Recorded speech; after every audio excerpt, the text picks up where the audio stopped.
Hello student. आज हमारी class है एसएसटी की, जो सीटेट के सेकंड पेपर के लिए बहुत ही महत्वपूर्ण होने वाली है। तो ज़्यादा देरी ना करते हुए हम अपनी क्लास को शुरू करते हैं।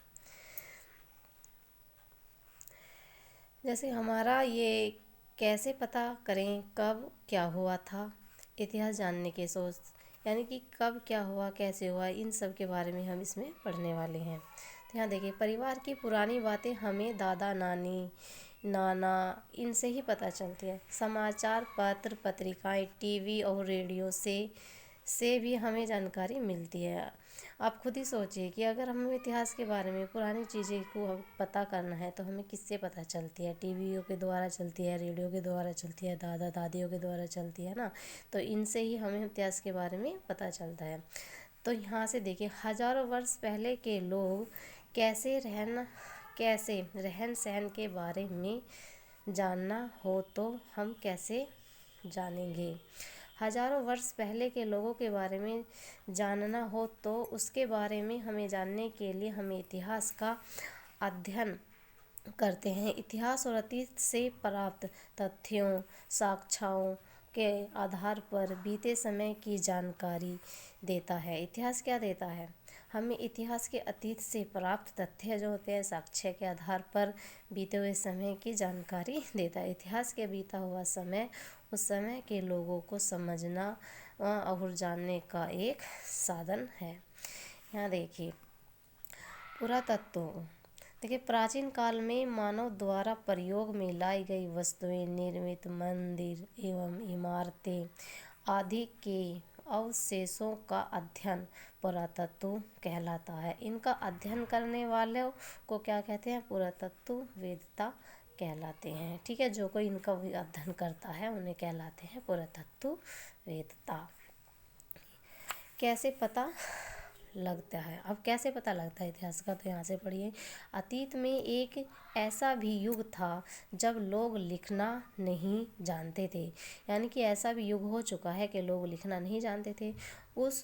उन लोगों के जीवन के विषय में हमें जानकारी उनके द्वारा छोड़ी गई वस्तुएं जैसे मिट्टी के बर्तन, खिलौने, हथियारों, औजारों द्वारा मिलती है। प्राय इन वस्तुओं का पुरातत्ववेत्ताएं जमीन के अंदर से खोदकर प्राप्त करते थे। यह वस्तुएं इतिहास जानकारी के लिए अत्यंत महत्वपूर्ण होती हैं।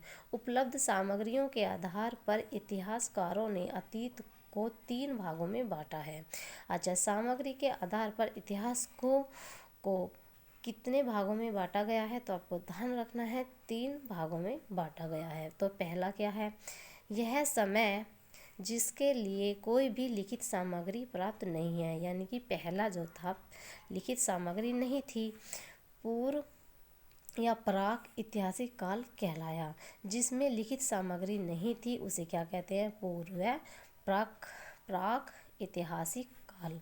आगे देखिए, वह समय जिससे संबंधित लिखित साक्ष्य प्राप्त तो हैं किंतु उसे पढ़ा लिखा नहीं जा सकता।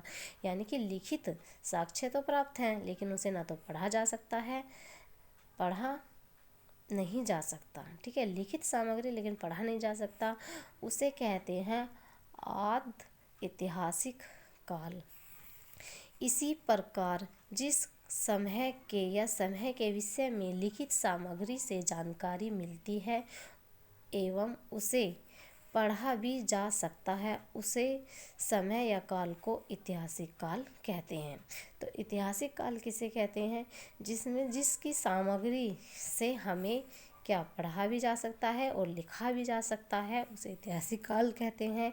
जिसकी सामग्री से हमें सामग्री लिखित नहीं है, जिसकी कोई सामग्री लिखित नहीं है, यानी कि जिसके बारे में कुछ लिखा नहीं गया है, उसे कहा है पूर्व ऐतिहासिक काल। और जिसकी सामग्री लिखी गई है लेकिन पढ़ी नहीं जा सकती, उसे कहा गया आदि ऐतिहासिक काल। और जिसकी सामग्री लिखित है और पढ़ी गई है उसे कहा गया है ऐतिहासिक काल। तो ऐतिहासिक काल किसे कहा, ये आपको याद रखना है। यहाँ पे कुछ इम्पोर्टेंट है। ताड़पत्र, ताड़ के पेड़ों के चौड़े पत्ते। ताड़पत्र किसे कहाँ से प्राप्त हुए? तो ताड़ के पेड़ के चौड़े पत्तों से हमें ताड़ पत्र प्राप्त हुए। भोजपत्र, भुर्ज नामक पेड़ की छाल से हमें भोजपत्र प्राप्त हुए हैं। ताम्रपत्र, तांबे के पतले एवं चपटे टुकड़े, उसे कहते हैं ताम्रपत्र। फिर है स्तंभ लेख, पत्थर के खंभों पर लिखे लेख पत्र। ठीक है, एक मिनट। फिर है शिलालेख, पत्थर की चट्टानों पर लिखे लेख। ठीक है, तो इन सब की भी हमें अच्छी तरह से नोट्स बना लेने हैं या फिर इनकी अच्छे से तैयारी करनी है। यहाँ से देखें, प्राचीन काल में मानव ने जब लिखना शुरू किया था। कब किया था लिखना शुरू मानव ने? प्राचीन काल में। उस समय कागज ज्ञान नहीं था, यानी कि कागज का ज्ञान नहीं था। वह अपने लेखों को ताड़ पत्रों, भोजपत्रों, ताम्रपत्रों पर लिखता था। कभी कभी लेख बड़ी शिलाओं, स्तंभों, पत्थरों की दीवारें, मिट्टी, पत्थर के छोटे छोटे फलकों, टुकड़ों पर भी लिखे जाते थे। ठीक है, तो क्या है कि पहले के उसमें कागज़ तो थे नहीं, तो इस तरह के लिखे जाते थे। देखिए गाइज, मैंने 2 बार सीटेट दिया है, फर्स्ट भी और सेकंड भी, लेकिन एनसीईआरटी को फॉलो करना बहुत ही ज़रूरी है। यहाँ पे देखिए, यहाँ से पढ़िए। प्राचीन इतिहास के विषय में हमें जानकारी तत्कालीन लेखों से भी प्राप्त होती है। इतिहास को जानने के लिए स्रोत या साधन इसी प्रकार हैं।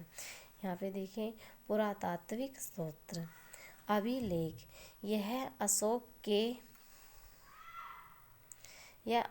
के रुक्मिणदई अभिलेख का अंश है। एक मिनट,